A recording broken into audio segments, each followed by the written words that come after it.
everybody, my name is Alicia. Welcome back to Top Words. In this lesson, we're going to talk about 10 contractions you should be using. I recommend these because if you don't use the contracted forms of these words, you might sound a little stiff. So to sound a little more natural, these are some good contractions for you to use. Let's go. Dunno. The first contraction is dunno, dunno, dunno, dunno, dunno. So dunno is a very casual contraction. It's not really like an official contraction, I suppose. You can write it D-U-N-N-O, but it means don't know. I don't know sounds kind of stiff. I don't know. I do not know. But I don't know. It sounds much better. Native speakers usually say dunno instead of don't know or do not know. Dunno. In a sentence. I don't know. What do you want to do? Wanna. The next expression is wanna. So I used wanna in the previous example sentence when I said, I don't know, what do you want to do? Wanna is the, again, casual contraction of want to. I want to do something. I don't want to do something. Want to becomes wanna in the kind of contracted form in speaking. Keep in mind that although we can use wanna in like casual text, it's typically better to use want to in more formal text. In a sentence, what do you want to do this weekend? Gotta. The next one is gotta. So gotta is got to, which means have to. So I've got to do something and I have to do something. But actually we have this expression I gotta or he's gotta that we use instead of I've got to or I have to. So gotta expresses needs, like I gotta go. So in another sentence, I gotta go to work tomorrow. I've. The next contraction is I've is the contracted form of I have. And of course, this V sound can be attached to others as well. So like I've, she's and he's takes an S sound. They've, we've as well. So it's this V sound in the contracted form, which refers to the have or has ending as in the present perfect tense. So I've. Make sure to use this I've form instead of I have in your speech to sound more natural. In a sentence, I've been so tired lately. He's, she's.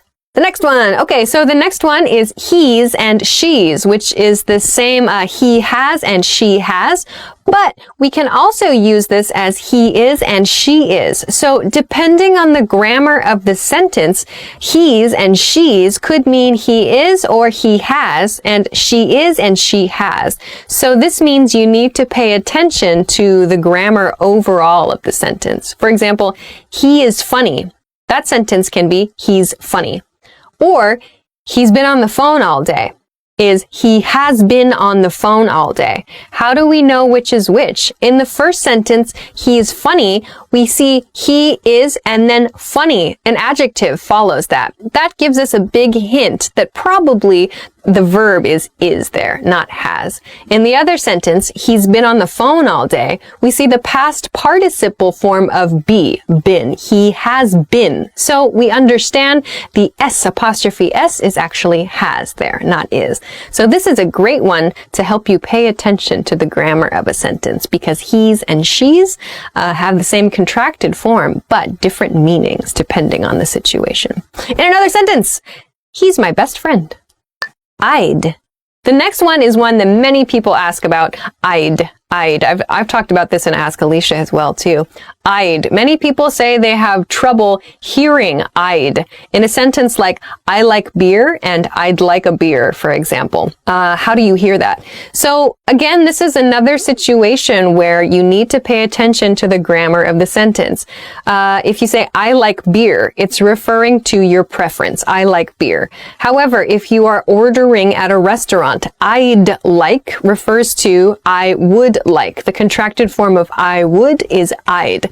I would like a beer, please. So that's a request, an order. So I'd has a very different grammatical function than I. Therefore, you need to listen to the entire sentence to understand the difference between I and I'd and when to use them. So, I'd. And of course, with different subjects, we'd, he'd, she'd, they'd, and so on. You'd as well.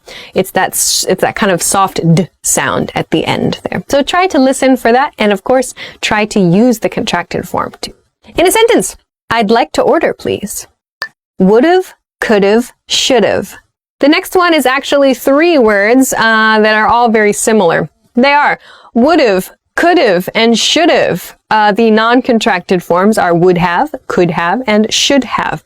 So we use these to talk about past events. So I would have gone to the party if I had had time, for example. Or I could have helped you if you called me. Or I shouldn't have. Oh, that's a nice one. The negative form. Shouldn't have. Shouldn't have is the negative form. I shouldn't have drank so much last night. So should have becomes should have. Should not have becomes shouldna. Shouldna. I've talked about this in Ask Alicia as well too. But would have becomes would have. Therefore, would not have, wouldn't have. Same thing with could have, couldn't have as well. Should have, shouldn't have. So these are all kind of contracted forms that sound much more natural when you're speaking. So these are kind of past tense examples, but they have lots of different uses too. So wouldna, couldna, and shouldna are the most natural ways to say these words. Could not have, would not have, should not have. Yeah. Could not, wouldna, shouldna. All right. In a sentence, I should have worked harder yesterday. Then I could have finished earlier today. Lemmy. Number 8, the next one is lemmy. Lemmy. Michael talked about this in an episode of English Topics many years ago. Lemmy is an informal contraction for let me, meaning allow me.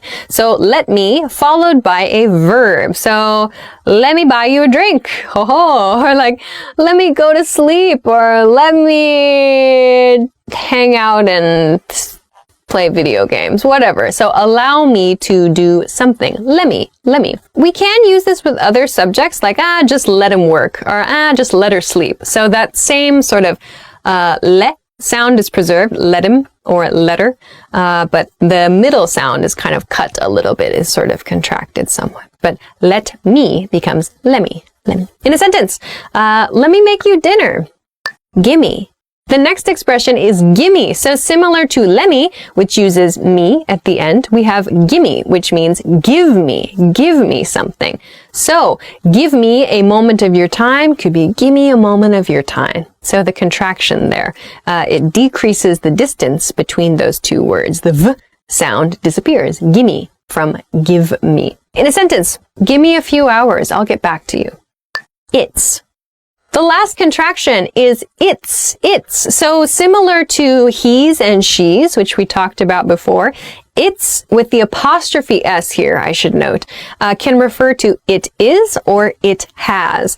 Again, we need to pay attention to the grammar overall of the sentence. So like, it's a dog it is a dog, or it's been a long day. That case is it has been a long day. So again, we need to look to the verb that follows the expression to determine is it a has or an is. So in my first example, it's a dog. We see a noun there. Dog is a noun. It's a dog. In the second example, it's been a long day. We see a verb there. So we know it should be has. That past participle is a great hint. So please pay attention to it's as well. Try to use it's instead of it is. It's my favorite song.